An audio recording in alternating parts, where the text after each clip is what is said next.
Estamos de volta pela segunda vez nesta noite. Digo-lhe boa noite. Está a ver o Conexão Angola na sua edição primeira do mês de junho, emissão primeira nas emissões em HD da TPA.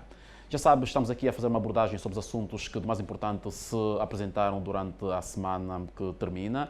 Este é o programa de análise, comentário e atualidade internacional. Quando partimos para o intervalo, estávamos a falar ainda da questão da crise na Ucrânia.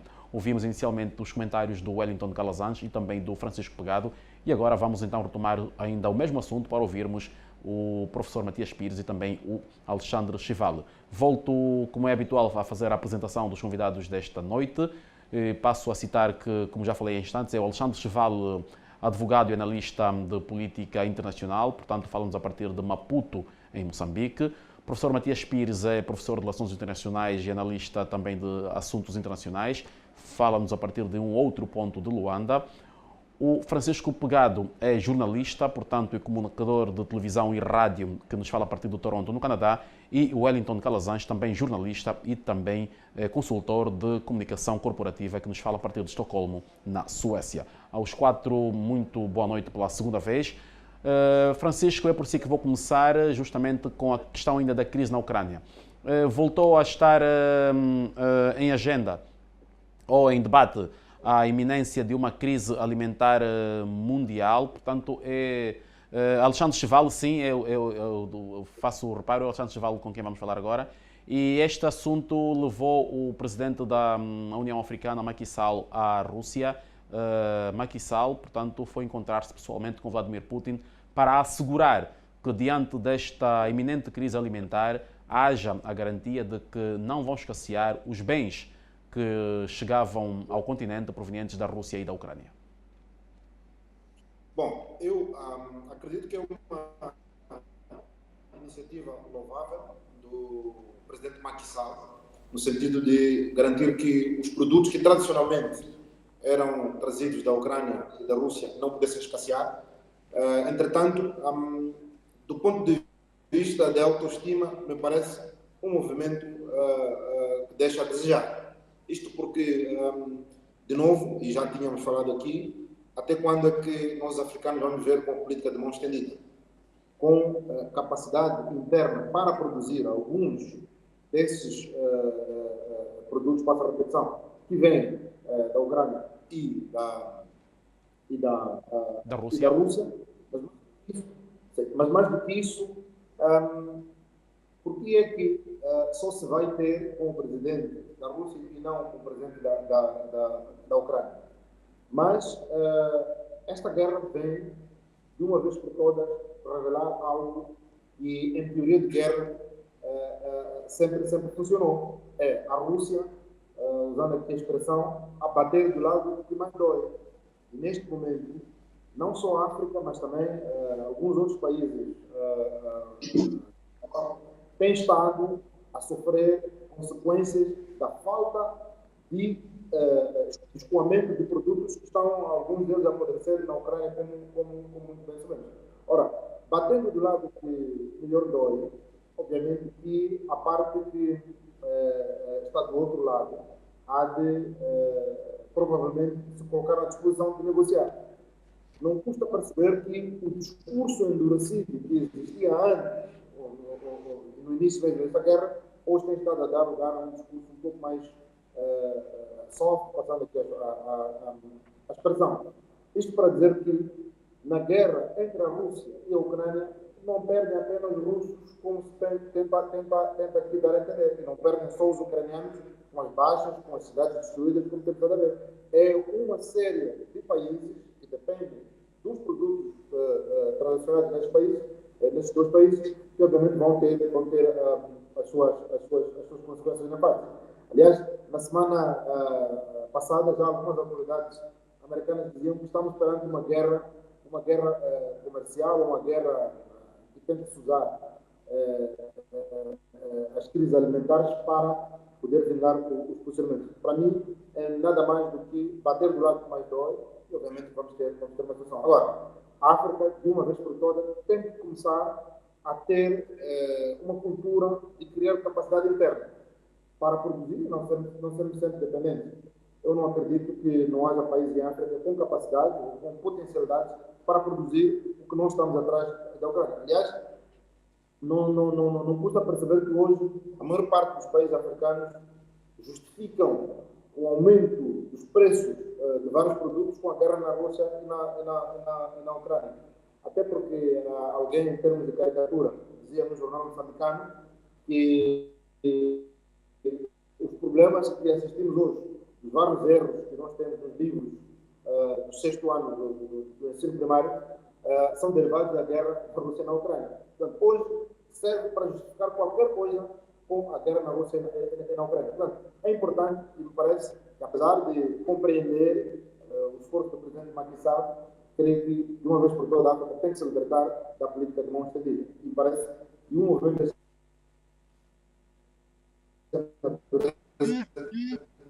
precisamos de ter políticas de outro tipo de natureza, porque, enfim, a guerra não afeta só esses dois países, tem efeitos nefastos para tantos outros países africanos e pode fazermos parte. Obrigado, Alexandre. Professor Matias Pires, em edições anteriores lembrou-nos aqui que em situação de conflito há sempre uma janela aberta para a diplomacia. Ouvimos aqui que o Kremlin diz que está sempre disposto a retomar a mesa das negociações com Volodymyr Zelensky. Já falamos aqui, como foi lembrado aqui pelo Wellington, este assunto teve um empenho pessoal do secretário-geral das Nações Unidas, não se chegou a acordo para o fim desta crise que opõe os dois países. E o certo é que há cerca de 100 dias a situação permanece, o número de mortos aumenta e há essa iminente crise alimentar mundial. O Alexandre Chivalo dizia que esta podia ser a oportunidade para a África mostrar o quanto vale e deixar de uma vez por todas dessa dependência do exterior, mas ao que parece, lembro-me, isso aqui é uma cogitação minha, professor, lembramos que a Cimeira de Malabo, essa cimeira sobre os golpes de Estado e também do terrorismo, foi antecedida sobre uma cimeira, aliás, que foi presidida pelo próprio presidente de Angola, sobre a questão humanitária. Será deste encontro que terá saído esta decisão de o líder do bloco africano encontrar-se com Putin para garantir que não falte cereais no continente? E outra questão colocada pelo Chivalo, por que apenas com Putin e não com Zelensky? Bom, David, permita fazer primeiro um rodapé em relação ao tema anterior relativo à RDC, para dizer aos telespectadores que há previsão de o Papa Francisco visitar a RDC na primeira semana de julho. Precisamente, ele deve visitar Kinshasa e a cidade de Goma, a capital do Kivu Norte. E esta tensão que se verifica no leste está a gerar alguma ansiedade e susto mesmo da parte da Conferência Episcopal do Congo.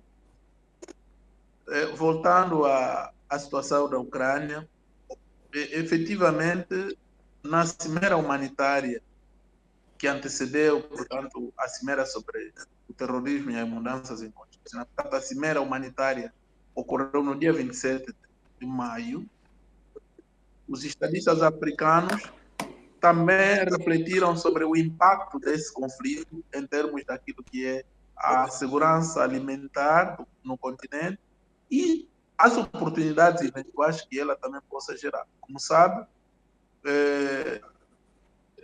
para isolar diplomaticamente a Rússia ao nível das Nações Unidas, tem-se evitado tratar as questões ao nível do Conselho de Segurança por causa do veto que a Rússia detém. E então, muitas vezes, as questões são discutidas ao nível da Assembleia Geral.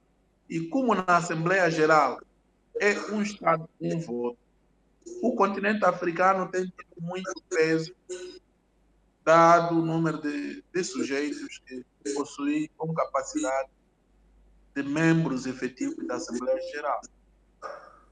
E, nesse sentido, o nosso continente tem sido disputado ultimamente, quer em termos da procura por alternativas ao embargo energético que vai sendo infligido contra a Rússia, mas também para mobilizar a África para condenar a Rússia, que de alguma forma não tem se conseguido plenamente. E nesse sentido temos que saudar aquilo que é a demanda do presidente em exercício da União Africana, o presidente Sal, mas aquilo que eu tenho conhecimento, o presidente Macky Sall não foi só discutido com Vladimir Putin, tanto é Moscou e Kiev. Este é o roteiro do presidente Macky Sall. Agora, é importante dizer que, apesar de haver essas sanções, em princípio, a África não aderiu a esse mecanismo de sanções e, portanto, pode muito bem atender à demanda da Rússia e vice-versa. Por outro lado, esse conflito é também uma oportunidade na medida em que os Estados africanos devem aproveitar para criar capacidades internas e, quiçá, amanhã poderem exportar. Então, é preciso que aquele princípio segundo o qual soluções africanas para os problemas africanos devem continuar a ser considerado, que é para os africanos encontrarem alternativas. Mas deixa-me dizer, David, que não são apenas os Estados africanos. A Europa está a conhecer dias difíceis porque a inflação continua a subir todos os dias. Portanto, isto já vai alarmando também as economias europeias. De todo modo, penso que o esforço do presidente Macky Sall reforça também o prestígio do nosso continente, na medida em que a África não pode continuar a ser objeto, mas também posicionar-se como sujeito naquilo que é a agenda mundial. Agora, não podemos dizer de forma linear de que Macky Sall só foi por mandato dos seus pares, porquanto até por causa do infortúnio que houve no Senegal, o presidente Macky Sall teve que regressar ao país. Não podemos dizer que o Senegal não esteve representado, não é isso que queremos dizer. Naturalmente, ficaram outros oficiais do Estado senegalês em Malabo, mas depois a cimeira, a dupla cimeira foi presidida pelo presidente João Lourenço, como o David bem sublinhou.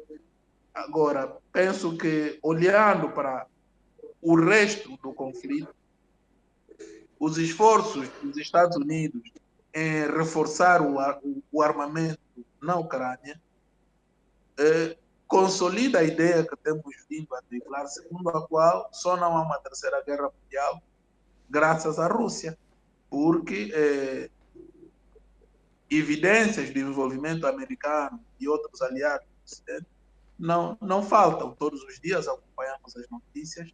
Portanto, os Estados Unidos não podem dizer que não estão em guerra com a Rússia. As evidências estão aí.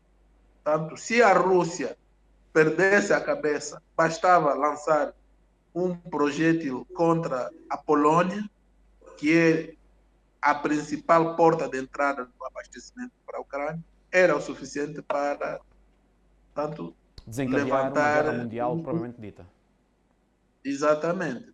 Professor, Portanto, um comentário, mas a Rússia tem uma análise ao comentário do Francisco Pegado sobre a questão da neutralidade da Suíça e este diferendo que agora opõe a Suíça à Dinamarca. Bom, tanto a Suíça como a Dinamarca tradicionalmente situam-se numa zona de países tanto neutros. Mas a Dinamarca, com a sua adesão à NATO, aliás, lembramos que um dos secretários gerais da NATO mais recentes, que antecedeu o atual Jens Stoltenberg, foi o Sr. Rasmussen. O Sr. Rasmussen é dinamarquês, que foi no seu consulado na NATO que surgiram aqueles tumultos por causa das caricaturas havidas na Dinamarca contra o profeta do Islã, Maomé. Portanto, há essa animosidade entre a Suíça e a Dinamarca, mas eu penso que vai terminar bem. Não espero que venha a ser algo de grande visibilidade do ponto de vista que é a correlação de forças no quadro da balança de poderes do sistema internacional, porque quer a Suíça como a Dinamarca são periféricos. É verdade que a Suíça vem sofrendo pressão para abandonar a neutralidade, mas de alguma forma vem fazendo o esforço possível para continuar a conservar esse status. A abertura do Kremlin para retomar as negociações com Zelensky. Bom, as negociações com Zelensky, elas, se quisermos ser rigorosos, nunca foram fechadas. Nós sabemos que ao longo desse período, desde o 24 De fevereiro. surgiram várias tentativas de aproximação, houve até encontros diretos das delegações. Agora, Zelensky, de alguma forma, pareceu um pouco mais brando, porque no campo de batalha teve perdas consideráveis nos últimos dias. Há territórios mesmo que vão sendo cada vez mais cercados pelas forças russas, mas isso não anula os canais de diálogo. Há sempre o esforço para que as partes voltem a dialogar. E por isso também há analistas que defendem que esta oposição da Turquia à entrada da Finlândia e da Suécia na NATO é uma forma de o presidente Erdogan preservar uma certa equidistância do país para continuar a ser uma voz autorizada em termos da facilitação do diálogo entre a Rússia e a Ucrânia. Obrigado, professor, por esta análise. Agora vamos olhar para um outro assunto que também domina esta semana, cujo dia de encerramento acontece nesse domingo, se assim se pode dizer, que tem que ver com o jubileu de platina da Rainha Isabel II. Francisco Pegado, que é um súdito da Rainha, são 70 anos de reinado, portanto o mais longevo da história. Não há na tradição britânica a renúncia da rainha, portanto os reis ou rainhas britânicas não abdicam do trono para dar lugar a um sucessor, e é cada vez mais evidente a ideia segundo a qual, depois que a rainha se for, não é o que desejamos logicamente, será o príncipe Carlos a herdar o trono. Olha, achamos engraçada essa entrada do David, aí meus colegas todos meteram-se a rir, Francisco Pegado, súbito da rainha, vivendo no Canadá, e essa relação do Canadá e a Inglaterra faz-me então ser um dos súbitos da rainha. A rainha, sim, a rainha Elizabeth, a rainha que vai completar então os 70 anos, já completou 70 anos de jubileu, ela que sim bateu o recorde de todos os tempos, que está há mais tempo nessa história da monarquia inglesa. Ele é que entrou no poder em 1952, depois da morte do rei Jorge VI, e ela está aí. E haverá homenagens um pouco por todo o mundo, fala-se de 52 capitais da Commonwealth. E não 54 capitais da Commonwealth, 54, portanto mais de 54, 200 atividades por estes países todos. Sim, sim, e não só, porque há países amigos da Inglaterra e simpatizantes também que, de uma ou outra forma, podem não comemorar, como o Canadá, mas estarão de olhos virados, ou estiveram de olhos virados por esse todo aparato. O Canadá, como tal, vou falar do Canadá, nós teremos selos comemorativos, medalhas comemorativas, tiro de salvas de canhões e outras festividades. O país inteiro, claro, não estará parado, mas o país inteiro, de costa a costa, como a gente diz aqui, vai de norte a sul, vai celebrar este jubileu. Lembrar que o Canadá ainda tem essa ligação com a monarquia inglesa, a rainha ainda é nossa rainha, está em todos os lugares, desde as notas do dinheiro, desde a constituição do país, do juramento para tornar-se um cidadão canadiano ou canadense, como dizem os brasileiros, então fazem parte, ou faz parte dessa nossa história. E 70 anos é muito tempo. Eu não acredito que eu e os meus colegas iremos ver uma outra rainha. Daqui a pouco todos nós vamos lá para o céu, sei lá para onde a gente vai, depende das nossas crenças. Ela está no poder, já dizem que a rainha que nunca morre, não digo que ela vai morrer, mas lógico, eventualmente vai acontecer, ela está tanto tempo no poder, e tem uma ligação muito forte para a vida de muitos canadianos.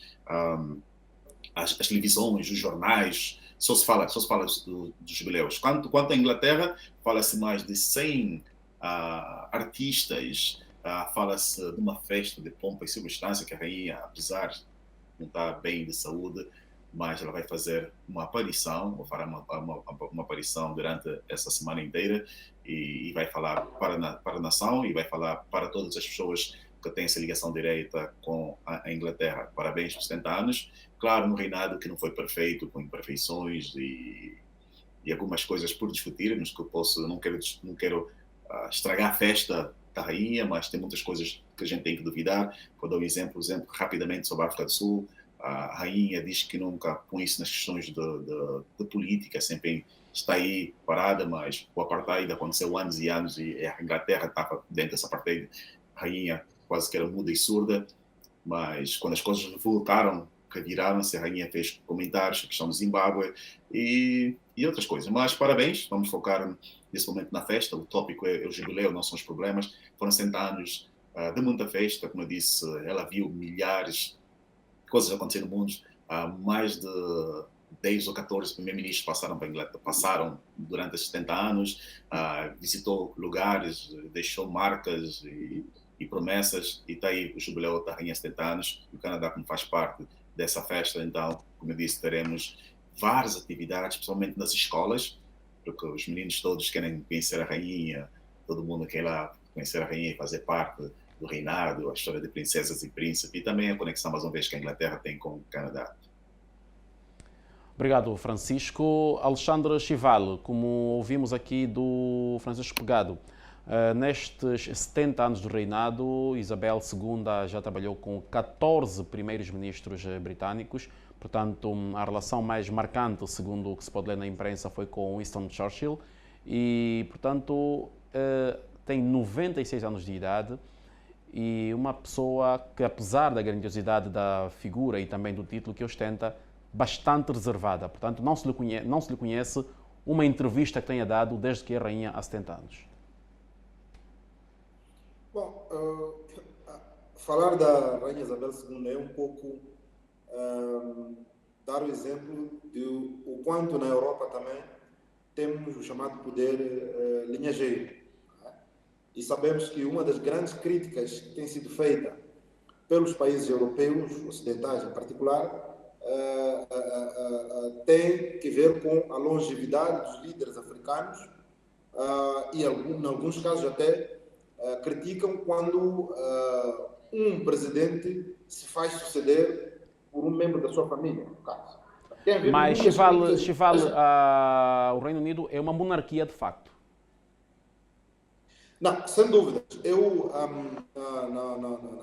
Obviamente que o poder executivo está nas mãos do primeiro-ministro, não é? Mas não deixa de ser um facto que, num país com muita tradição europeia e que muitas das vezes alguns apresentam como o protótipo da civilização, esteja exatamente a agir em moldes diversos daqueles que têm estado a defender. Muitas das vezes há esta interferência desses países para dizer que em África tem que haver alternância, tem que haver uma sucessão que não seja linhageira, mas estamos a falar nada mais, nada menos que o jubileu do reinado da rainha Isabel II.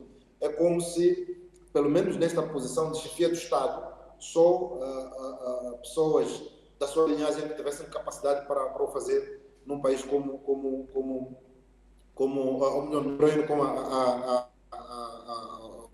a Grã-Bretanha. Isto leva-nos a termos que, muitas vezes, olhar um pouco para nós próprios e nos perguntarmos por que é que temos que conduzir a nossa ação, a nossa visão, baseado naquilo que os europeus dizem e nem sempre naquilo que eles próprios fazem. Como este exemplo, podia falar da Holanda, da Espanha e da Bélgica, que também são monarquias, e mais do que isso, tem havido uma gritante interferência da Grã-Bretanha na vida corrente de Eswatini, antiga Suazilândia, justamente por causa da monarquia. Eles estão aqui a aparecer exatamente a mostrar que, afinal, a monarquia não é uma coisa assim tão má como eles querem dar a entender. Não quer dizer que eu sou defensor de uma transição linhageira de poder, mas era bom que pudéssemos ser o exemplo daquilo que nós falamos. Mas eu respeito a forma como os britânicos escolheram para se organizar politicamente.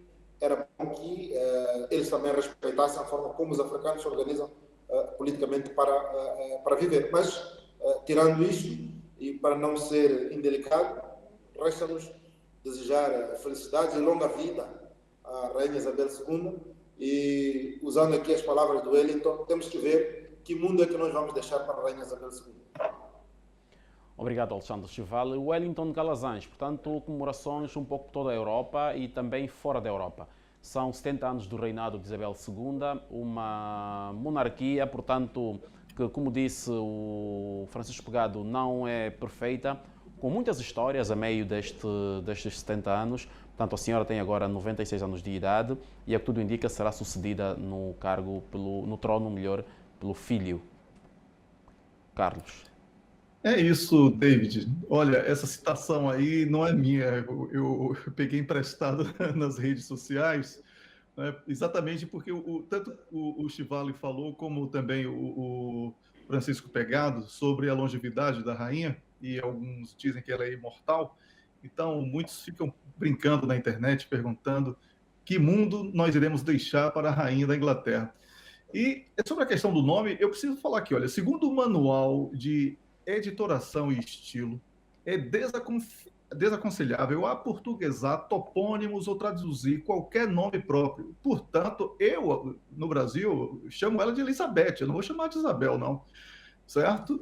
Rainha Elizabeth II. Sempre foi assim, eu cresci falando assim. Então, quando eu falo Rainha Elizabeth, quem chama de Isabel, traduziu, e o manual em português não recomenda isso.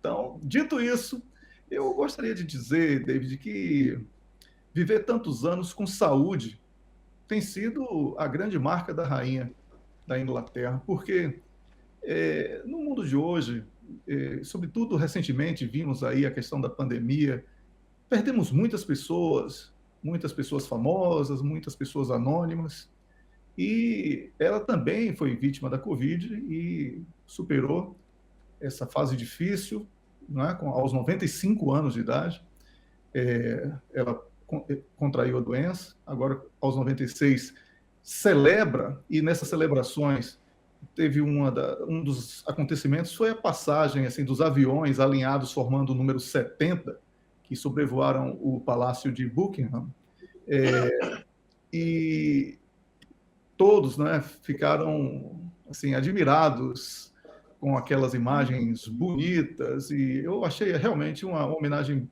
muito boa. Rainha, eu aqui na Suécia também tenho uma meio brasileira, Silvia, a rainha Silvia, né, e que é alemã brasileira, e eu sei exatamente o que o Chivali tentou falar sobre essa questão da monarquia.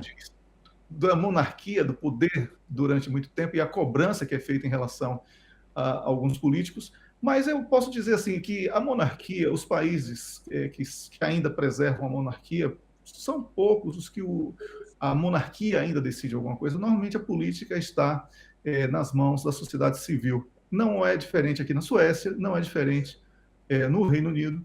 E como o tema é a questão da celebração, eu acredito que este é um momento em que os ingleses reforçam também um pouco do orgulho nacionalista deles, porque isso foi um pouco arranhado diante das crises e escândalos recentes com o atual primeiro-ministro.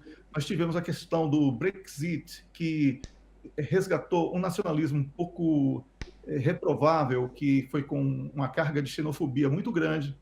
E acredito que ela cumpre, mais uma vez, esse papel de aglutinação. Então, esperamos que essas celebrações sirvam para que todos no Reino Unido possam fazer uma reflexão também da maneira como atuam em outros países, para que possam também melhorar a imagem aos olhos do mundo, porque há, sim, uma grande rejeição tanto aos ingleses como aos norte-americanos e a outros países, por causa da questão do imperialismo, né, que eles carregam ainda muito esse rótulo de imperialistas. E é preciso que eventos como esses possam servir para melhorar a imagem como um todo, David. Quanto à sucessão, Wellington? Olha, o príncipe Charles, né, que chamam de Carlos, então traduziram também, né, em português de Portugal, não pode traduzir nomes, vou repetir aqui, viu? Então, ele sabemos que por causa do episódio da princesa Lady Di, ele teve a imagem bastante manchada, né? E eu acredito que vai ser muito duro para ele reconquistar o povo inglês, e dificilmente ele atingirá esse nível de carisma da atual rainha. Dificilmente ele atingirá esse nível de carisma que ela atingiu. Porque, como você colocou, David, uma rainha que não dá entrevistas, pouco aparece, não é sensacionalista, não está envolvida com questões menores, ela, de certa forma, constrói uma imagem de respeito, não é? E, lamentavelmente, todos aqueles acontecimentos e também questões ligadas ao filho e etc., que foram amplamente divulgadas, isso tudo desgasta a imagem. Então, ele vai ter muita luta para poder conquistar um nível de carisma suficientemente forte para manter esse estatuto atual da monarquia inglesa. Wellington, justamente por essas questões que acaba de citar, vimos que na quinta-feira, naquele desfile da aviação inglesa, justamente no Palácio de Buckingham, a rainha evitou a presença do próprio filho André e também de um dos netos e da esposa deste, que estiveram envolvidos, portanto, em situações polémicas que abalaram um bocado a imagem da própria coroa britânica. E num sentido de respeito pelo povo britânico, a rainha pediu que estes não fossem à varanda ou à sacada, como dizem no Brasil, da varanda do palácio para aquele ato solene, justamente em respeito ao povo britânico. E lembramos, né, Wellington, que ela nunca deu uma entrevista, sempre se dirigiu à nação e aos seus súditos por mensagens oficiais. Exatamente, é o que eu acabo de falar. Eu não tinha conhecimento desse assunto, aí, desse tema, e agradeço a você pela informação, que confirma, né, a minha preocupação em relação à consolidação da imagem do sucessor dela, porque já vem construída com arranhões. Isso exige um esforço muito grande de imagem e de atitudes que possam justificar a formação de um carisma, porque carisma nós também podemos formar. Para isso existem as técnicas de comunicação, inclusive. Então, ele vai ter muito esforço para poder fazer com que esse passado arranhado seja abandonado e que uma nova imagem possa ser apreciada pelo seu povo. Obrigado, Wellington. Vamos ouvir então o comentário do professor Matias Pires quanto a isso. Professor Matias, diante do que foi aqui dito, em off falava com o Francisco Pegado e que diz que no momento é imprevisível. Há cerca de 20 anos que se fala numa saída do Canadá, portanto, da Commonwealth, portanto, que a rainha deixaria de ser a chefe de Estado do Canadá. Mas é uma conversa que se fala de tempo em tempos e, sobretudo, quando se aproximam fases eleitorais, não se fala. Mais do que os Estados que abandonam a coroa, é previsível a médio prazo o fim da monarquia em Inglaterra? Eu não acredito que a monarquia venha terminar tão cedo, porque ela foi aperfeiçoando o seu status ao longo dos anos. É preciso olhar que, enquanto que no passado a Europa viveu as monarquias absolutistas, com as revoluções liberais do século XVIII, saiu-se daquele princípio absolutista segundo o qual a voz do rei é a voz de Deus, porque existe uma ligação do rei com o Supremo, e por isso aquilo que o rei diz é para cumprir. Justamente também porque existia este paralelismo entre o poder. Professor, Justamente porque também existia paralelismo entre o poder do Palácio Real com o poder da Igreja. E no caso britânico, por exemplo, a Sim. rainha é a chefe da Igreja Anglicana. Justamente, é aí onde eu quero chegar. O que acontece? O Reino Unido é uma monarquia constitucional. E sendo assim, a rainha, como não governa, tanto alterou-se o conceito. Com as revoluções, passou-se a entender que a voz do povo é a voz de Deus. Portanto, a legitimidade do poder saiu de cima para baixo e passou a ser de baixo para cima do povo, que confere mandato a quem vai governar. E como a figura da rainha é sagrada, é a autoridade moral suprema, exercer poderes de governação que exigem prestar contas, ser auditado, isso tudo iria fragilizar a sacralidade da pessoa da rainha. E então, o facto de ter essa autoridade moral preserva um pouco a sua continuidade e nós vemos como os ingleses são altamente conservadores. Essa é uma dimensão cultural que nós temos que compreender. Por isso é que, mesmo em África, não concordando com o Chivale quando força essa comparação, aliás, lembramos-nos de que na edição passada o Chivale se opôs de forma clara a um eventual terceiro mandato do presidente Filipe. Portanto, não podemos fazer essa colação linear, porque está-se a falar de presidente que governam e outra coisa é uma rainha que é uma figura moral, uma figura protocolar que simboliza, digamos assim, as tradições daquele povo. Portanto, o poder da rainha é vitalício, não pode haver dois reis, mas nos últimos anos vimos este princípio a ser colocado em causa. Podemos aqui tirar exemplos da Espanha, onde, por causa de escândalos de corrupção, para proteger, digamos assim, a imagem do reinado, foi preciso o rei deixar o trono para o filho. E, se quisermos também olhar essa cultura das monarquias associadas também ao divino, ao religioso, temos a saída ao trono do Papa Bento XVI, causou um certo pavor, não, espanto, porque não havia memória disso. Mas hoje com a saída de Bento, tanto o cardeal Joseph Ratzinger ou Bento XVI, hoje entendeu-se até atribuir-se o título de Papa Emérito. Portanto, pensamos que tudo isso agora pode ser relativizado, mas aquilo que nós observamos é que os ingleses, sobretudo, orgulham-se da sua rainha e há valores partilhados que, do ponto de vista político, quem governa o Reino Unido vai sempre procurar trabalhar, porque há um poder simbólico nesta dimensão da rainha que os ingleses não podem perder, porque é, no fundo, a linha que une o Reino Unido com as suas antigas colônias.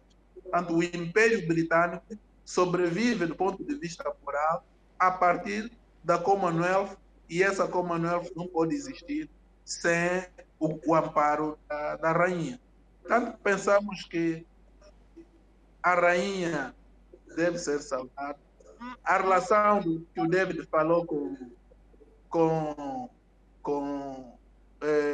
Winston Churchill tem muito a ver com o contexto que o país viveu naquela altura. Portanto, num quadro em que a sobrevivência do Estado e da própria monarquia estão em causa, há sempre a necessidade de o chefe do governo aconselhar-se junto da rainha.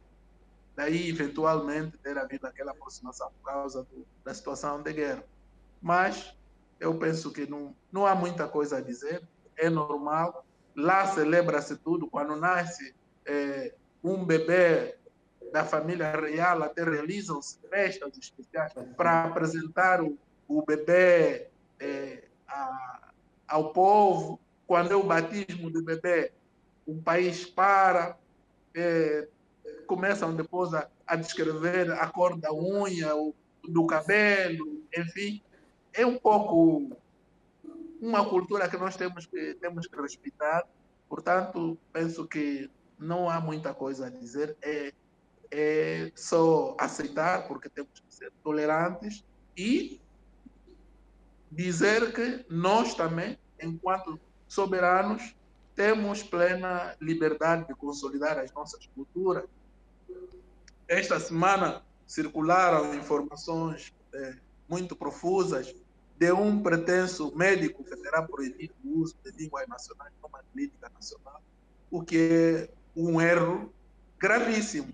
É um erro gravíssimo. Isso é inadmissível. Não podemos aceitar um neocolonialismo numa clara violação à Constituição. Termos conquistado a independência.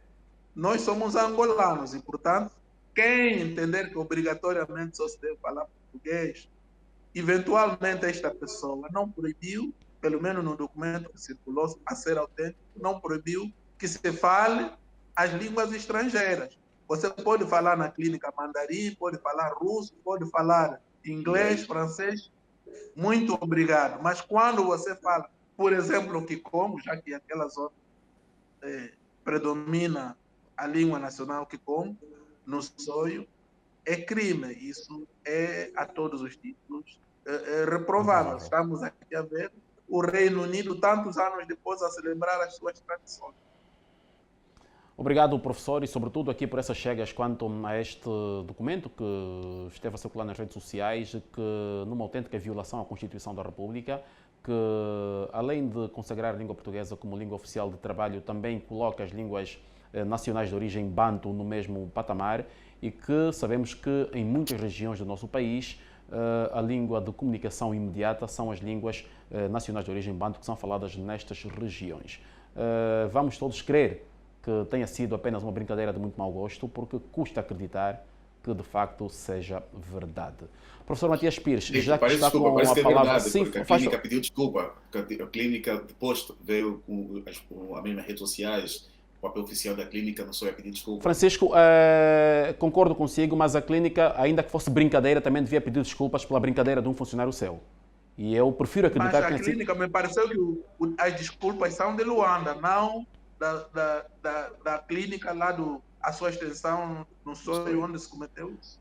Daí que insisto que prefiro acreditar que tenha sido uma brincadeira de muito mau gosto da pessoa que emitiu este documento. Por causa da língua que fala, por causa da religião, essas coisas todas. Por isso é importante, como nós assistir o Conexão Angola, que a gente fala muito dessa africanidade e focamos muito mais na África, neste programa que a gente fala, porque a gente poder tentar se redescobrir. Quando na altura nós contamos a nossa história, não podemos deixar o antigo colono, o estrangeiro conta a nossa história. Nós temos que começar a pintar a nossa história da nossa visão. Termino dizendo, um ditado que diz, o dia que o leão começar a contar a história, nem sempre o caçador será o herói da história. Todas as vezes o herói da história é o caçador. O dia que o leão começar a falar, a gente vai ver que não é bem assim. Ditado africano. Obrigado, Francisco Pegado, a partir de Toronto, no Canadá. Francisco Pegado é jornalista, especialista de comunicação em rádio e televisão. Wellington Calazans, muito obrigado, jornalista e especialista de comunicação corporativa, falou-nos a partir de Estocolmo, na Suécia. Professor Matias Pires, especialista em relações internacionais e analista de assuntos internacionais, falou-nos a partir de outro ponto de Luanda. Alexandre Cheval, que é advogado e também analista de relações internacionais, que nos falou a partir de Maputo, em Moçambique. Os quatro, muito obrigado por esta conexão, mais uma, e pela vossa sempre pronta disponibilidade em estar conosco aqui na TPA para análise e comentário aos assuntos que marcam a semana em notícias. Nós voltamos a estar juntos na próxima semana, daqui quando for sábado, à mesma hora, neste mesmo canal. Obrigado, boa noite. Boa noite. Boa noite. Quanto a si, caro telespectador, nós também agradecemos pela preferência da sua audiência. Já sabe que todo o sábado, a esta hora, neste canal, estamos aqui para levar até a si informação de qualidade, informação plural, informação que leva a si também o contraditório. Nosso objetivo é ajudá-lo a si a criar a sua própria opinião sobre os assuntos que dominam o mundo. E já sabe que desde o dia 30 de maio, nós estamos com uma qualidade melhor Esta foi a primeira emissão da Conexão Angola na emissão da TPA em alta definição. TPA HD, uma televisão com mais qualidade, com mais informação e mais pluralidade. Nós voltamos a estar juntos na próxima semana. Até lá, mantenha-se em companhia da programação da sua TPA.